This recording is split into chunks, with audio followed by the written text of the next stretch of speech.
जय हिंद साथियों। बिहार पुलिस सिपाही नई भर्ती 2026 के लिए आज आपका सेट नंबर 4 चलेगा। कल आपका क्लास बंद था और इससे पहले 3 क्लास आपका हो चुका है। तो बहुत ही शानदार क्वेश्चन इस प्रैक्टिस सेट में है, तो आप लोग पूरा सेट को लगाइए। और जो भी साथी चैनल पर पहली बार आए हैं, आप लोग चैनल को सब्सक्राइब कर लीजिए ताकि इस एग्जाम से संबंधित आपका एक भी वीडियो छूटे ना। तो इस सेट का पहला क्वेश्चन देखिए, पटना उच्च न्यायालय की स्थापना कब हुई थी। चलिए सभी ऑप्शन को ध्यान से पढ़िएगा और प्रत्येक स्टूडेंट को नीचे लाइव चैट में या फिर कमेंट बॉक्स में अपना अपना आंसर करना है। तो यहाँ पर इस क्वेश्चन का आंसर क्या होगा, पटना उच्च न्यायालय की स्थापना जो है 3 फरवरी 1916 को हुआ था। कब हुआ था? 3 फरवरी 1916 को। यहाँ पर बी ऑप्शन आपका सही जवाब है। अब यहाँ से क्वेश्चन बनता है उच्च न्यायालय, जिसे इंग्लिश में हाई कोर्ट कहा जाता है। तो भारत में वर्तमान में टोटल कितने हाई कोर्ट है? तो याद रखिएगा 25 हाई कोर्ट है। और 25वां हाई कोर्ट कौन सा है? तो अमरावती हाई कोर्ट, ये 25वां हाई कोर्ट है। भारत का प्रथम हाई कोर्ट पूछे कौन सा था? तो कलकत्ता हाई कोर्ट, ये भारत का सबसे प्रथम हाई कोर्ट है। आगे देखिए, भारतीय संविधान का कौन सा अनुच्छेद भाषण और अभिव्यक्ति की स्वतंत्रता के अधिकार की गारंटी देता है? चलिए क्वेश्चन नंबर 2 के लिए आप लोग आंसर बताइए। तो ये कौन सा आर्टिकल है? अनुच्छेद 19। बी ऑप्शन यहाँ पर आपका सही जवाब है। कौन सा है? अनुच्छेद 19 है। अनुच्छेद 21 में क्या है? तो प्राण एवं दैहिक स्वतंत्रता का संरक्षण से संबंधित है आर्टिकल 21, ठीक है। और आर्टिकल 14 की बात करें तो विधि के समक्ष समानता से संबंधित है अनुच्छेद 14। आगे देखिए, भारत का पहला बजट कब पेश किया गया था? साथियों, बिहार पुलिस सिपाही के लिए ये जो बैच स्टार्ट हुआ है बिल्कुल बेसिक लेवल से स्टार्ट किए हैं। आज आपका ये 4था क्लास चल रहा है, ठीक है। इससे पहले टोटल 3 क्लास हो चुका है और सभी का पीडीएफ जो है आंसर के साथ बैच में अपलोड कर दिया गया है। चलिए बताइए, भारत का पहला बजट कब पेश किया गया था? तो इसका सही जवाब है 1860 में। बी ऑप्शन आपका राइट है, 1860 में। आगे देखिए, भारत सरकार द्वारा घोषित की गई नई औद्योगिक नीति 1991 के 3 मुख्य आयामों में निम्नलिखित में से किसे शामिल नहीं किया गया है? और जिसे भी बिहार पुलिस सिपाही के लिए बैच ज्वाइन करना हो, यहाँ पर हमारा व्हाट्सएप नंबर आपको दिखा देते हैं। यहाँ पर देखिए हमारा व्हाट्सएप नंबर है, इस व्हाट्सएप नंबर पर मैसेज कर सकते हैं, ठीक है। ये क्लास आपको डेली रात 8:30 बजे दिया जाता है। जो भी क्लास छूटा हुआ है सब कुछ आपको मिल जाएगा बैच में। तो भारत सरकार द्वारा घोषित की गई नई औद्योगिक नीति 1991 के 3 मुख्य आयामों में किसे शामिल नहीं किया गया है? तो 3 कौन कौन है? उदारीकरण है, निजीकरण है, वैश्वीकरण है। शहरीकरण इसमें नहीं है, तो बी ऑप्शन सही है। आगे देखिए, संविधान का कौन सा अनुच्छेद मंत्रिपरिषद को राज्यपाल की सहायता करने और सलाह देने का निर्देश देता है? तो ये है अनुच्छेद 163। बहुत ही शानदार क्वेश्चन है, अनुच्छेद 163। आगे देखिए, 1527 ईस्वी में खानवा के युद्ध में बाबर ने निम्नलिखित में से किसे हराया था?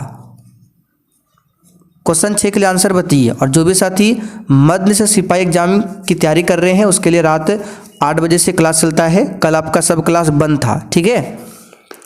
तो यहाँ पर इसका सही जवाब क्या हो जाएगा? तो ये हो जाएगा राणा संगा। खानवा का युद्ध, ठीक है, बाबर और राणा संगा के बीच में हुआ था। कब हुआ था? 1527 में। आगे देखिए, यदि किसी भारतीय नागरिक को उसकी जाति के कारण सार्वजनिक स्थान पर, पब्लिक प्लेस पर, ठीक है, प्रवेश से वंचित कर दिया जाता है तो उसे निम्नलिखित में से किस मौलिक अधिकार से वंचित किया जाता है? बताइए। हालांकि संविधान में इसके विरुद्ध आर्टिकल भी है, तो ये जो है समानता के अधिकार से वंचित किया जाता है। बी ऑप्शन यहाँ पर आपका सही जवाब है, ठीक है। समानता का अधिकार जो कि आर्टिकल 14 से लेकर 18 तक में आता है। चलिए आगे बढ़ते हैं, क्वेश्चन नंबर देखिए 8। आगे देखिए, स्वतंत्रता के बाद दूसरी पंचवर्षीय योजना जिसका कार्यकाल था 1956 से 61, इसके दौरान जर्मनी के सहयोग से किस इस्पात संयंत्र की स्थापना की गई थी? तो यहाँ पर इस क्वेश्चन का आंसर क्या हो जाएगा? राउरकेला इस्पात संयंत्र, जो कि उड़ीसा में है। अच्छा, द्वितीय पंचवर्षीय योजना किस मॉडल पर आधारित था पूछा जाता है? तो पीसी महालनोबिस मॉडल पर। भिलाई इस्पात संयंत्र की बात करें तो ये भी द्वितीय पंचवर्षीय योजना के दौरान रूस के सहयोग से स्थापित किया गया था। दुर्गापुर इस्पात संयंत्र की बात करें तो ये भी द्वितीय पंचवर्षीय योजना के दौरान यूनाइटेड किंगडम यानी ब्रिटेन के सहयोग से स्थापित किया गया था। और बोकारो इस्पात संयंत्र की बात करें तो रूस के सहयोग से तृतीय पंचवर्षीय योजना के दौरान इसे स्थापित किया गया था, बोकारो इस्पात संयंत्र को। तो सब क्वेश्चन ध्यान रखिएगा। केंद्र सरकार की ओर से करेंसी नोट कौन जारी करता है बताइए? तो ये करता है भारतीय रिजर्व बैंक। ठीक है, सी ऑप्शन यहाँ पर आपका सही है। भारतीय रिजर्व बैंक की स्थापना कब हुई थी? 1 अप्रैल 1935 को, और इसका राष्ट्रीयकरण हुआ था 1 जनवरी 1949 को। इसका पहले मुख्यालय कहाँ पर था? कलकत्ता में। अब कहाँ है? तो याद रखिएगा, मुंबई में। आगे देखिए, भारत का कौन सा लोकप्रिय पर्यटन स्थल राजा जॉर्ज पंचम और रानी मैरी की यात्रा की याद में बनाया गया था? बहुत ही अच्छा क्वेश्चन है, बताइए। तो ये है gateway of India. B option यहाँ पर आपका सही है। गेटवे ऑफ इंडिया का मुख्य वास्तुकार पूछा जाता है, कौन था? George Wittet. यहाँ पे नाम लिख देते हैं, जॉर्ज विटेट, ये मुख्य वास्तुकार था। आगे देखिए, भारतीय संविधान का कौन सा अनुच्छेद राष्ट्रपति के महाभियोग की प्रक्रिया का प्रावधान करता है? तो राष्ट्रपति पर महाभियोग की प्रक्रिया अनुच्छेद 61 में बताया गया है। बी ऑप्शन यहाँ पर आपका सही है, ध्यान रखिएगा। राष्ट्रपति पर महाभियोग लगाने से पहले राष्ट्रपति को 14 दिन पहले ही सूचना देना पड़ता है। उस वर्णक का नाम क्या है जिसकी वजह से पौधों का रंग हरा होता है? एक भी क्लास को आपको छोड़ना नहीं है, ठीक है। और बैच में आपको पिछले 10 से 12 साल का वन लाइनर क्वेश्चन बैंक और जो क्लास में एक्स्ट्रा फैक्ट बताते हैं ये भी आपको वन लाइनर में लिखा मिलेगा। स्पेशल बिहार जी के नोट्स सब कुछ मिलेगा बैच में। तो फटाफट से जाकर ज्वाइन कीजिए। जो व्हाट्सएप नंबर है उस पर मैसेज करना है, सब जानकारी मिल जाएगा। तो यहाँ पर इस क्वेश्चन का आंसर क्या हो जाएगा? उस वर्णक का नाम क्या है जिसकी वजह से पौधों का रंग हरा होता है? तो इस क्वेश्चन का आंसर हो जाएगा, आप सभी जानते हैं, क्लोरोफिल। और क्लोरोफिल में मैग्नीशियम पाया जाता है। क्या पाया जाता है? मैग्नीशियम। अभिनेत्र लेंस रेटिना पर किस प्रकार का प्रतिबिंब बनाता है? इसका आंसर है वास्तविक तथा उल्टा बनता है। मानव नेत्र में कौन सा लेंस होता है? उत्तल लेंस। आगे बढ़ते हैं। निम्नलिखित में से कौन सा कथन असत्य है बताइए? तो रेडॉन रेडियम के क्षय से प्राप्त होता है। हीलियम अक्रिय गैस है। जेनॉन सभी सक्रिय गैसों में सबसे अधिक क्रियाशील है। वातावरण में प्रचुर मात्रा में पाई जाने वाली दुर्लभ गैस हीलियम है। गलत है। डी ऑप्शन यहाँ पर आपका क्या है? गलत है। वातावरण में पाई जाने वाली प्रचुर जो दुर्लभ गैस है वो आर्गन है। ठीक है, आर्गन सबसे अधिक पाया जाता है वायुमंडल में अक्रिय गैस में। और ऐसे पूछा जाए सबसे अधिक कौन सा है? तो नाइट्रोजन है 78%। ठीक है, 78%। लेकिन दुर्लभ गैस में आर्गन है अक्रिय सबसे नंबर 1।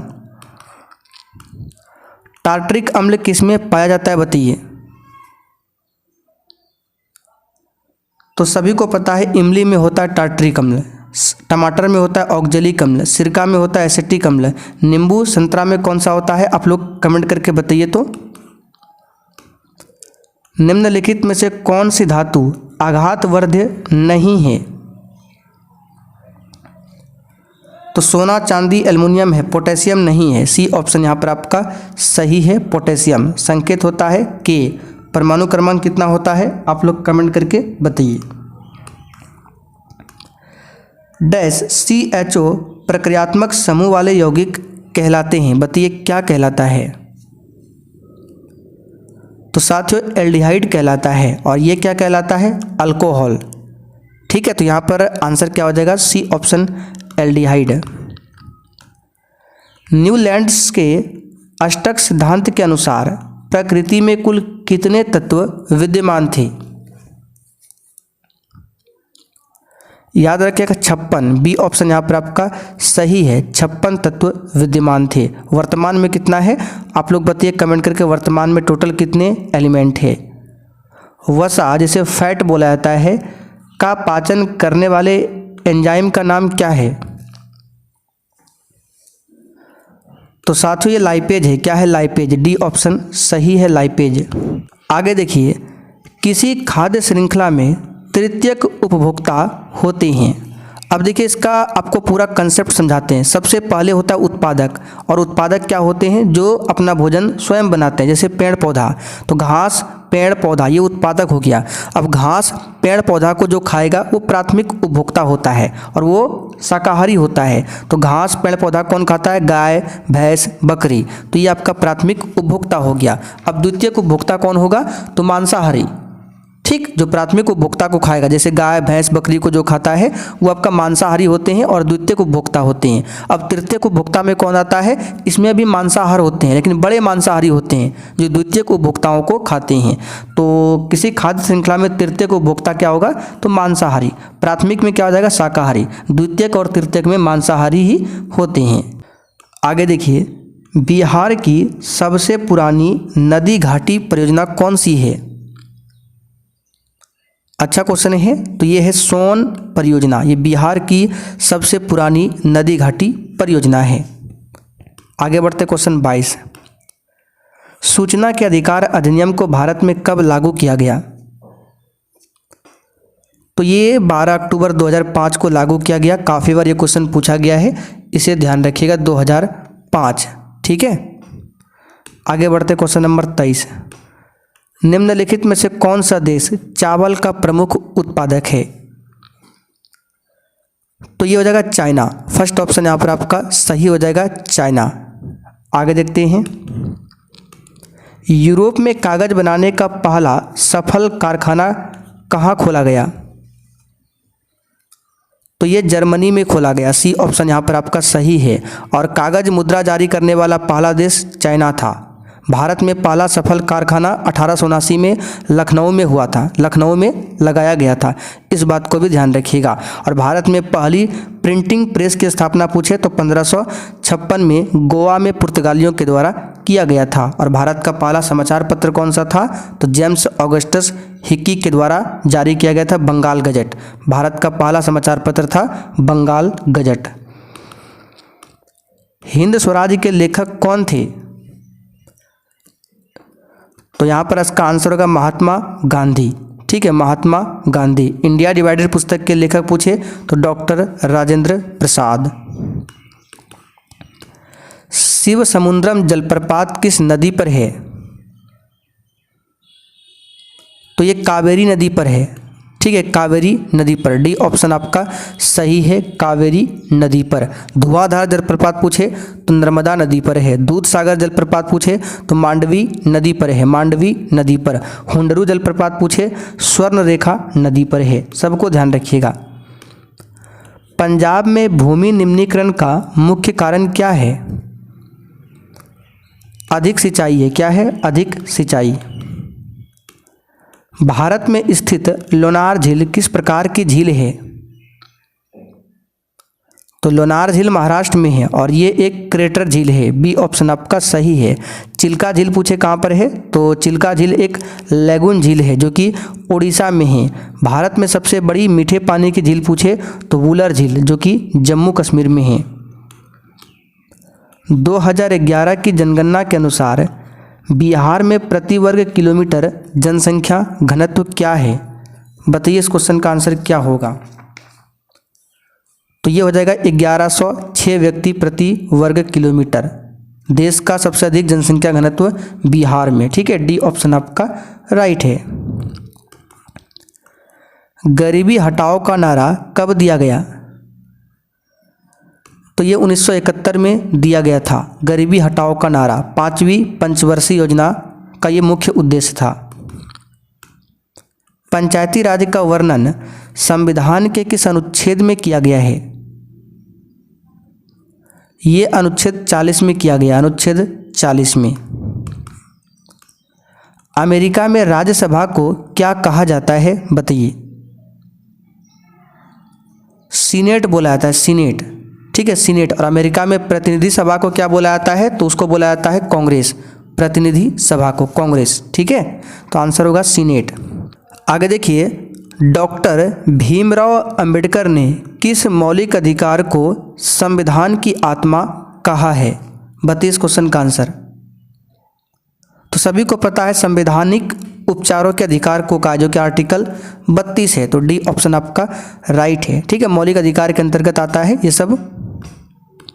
आगे देखिए, अंतर्राष्ट्रीय मुद्रा कोष का मुख्यालय कहाँ पर है, तो इसका मुख्यालय हो जाएगा कहाँ पर, अंतर्राष्ट्रीय मुद्रा कोष का, तो वाशिंगटन डीसी में। यहाँ पर बी ऑप्शन आपका सही है। अच्छा, एशियाई विकास बैंक का पूछे कहाँ पर है, तो मनीला में, फिलीपींस के मनीला शहर में। काजीरंगा राष्ट्रीय उद्यान किस राज्य में स्थित है, वेरी इंपॉर्टेंट क्वेश्चन है, कई बार पूछा गया है, इसको याद रखिएगा। ये है असम में, और ये एक सींग वाले गेंडे के लिए बहुत ही प्रसिद्ध है। असम में एक नेशनल पार्क और है, मानस नेशनल पार्क, कहाँ पर है, तो असम में, ठीक है। दुधवा राष्ट्रीय उद्यान पूछे उत्तर प्रदेश में है। तो साथियों, आज का सेट आपका यहीं पर कंप्लीट हुआ। अब जिनको भी क्लास का पीडीएफ आंसर के साथ पिछले 10 से 12 साल का क्वेश्चन बैंक वन लाइनर में स्पेशल बिहार जीके जीएस का नोट्स, और जो क्लास में डेली क्वेश्चन बताते हैं उसका वन लाइनर नोट्स, सब कुछ चाहिए, तो ये व्हाट्सअप नंबर है, इसी नंबर पर मैसेज कीजिए। अगर आपको डेमो के लिए पीडीएफ देखना हो किस प्रकार दिया जाता है तो भी बता सकते हैं, इसी में आपको बैच मिल जाएगा।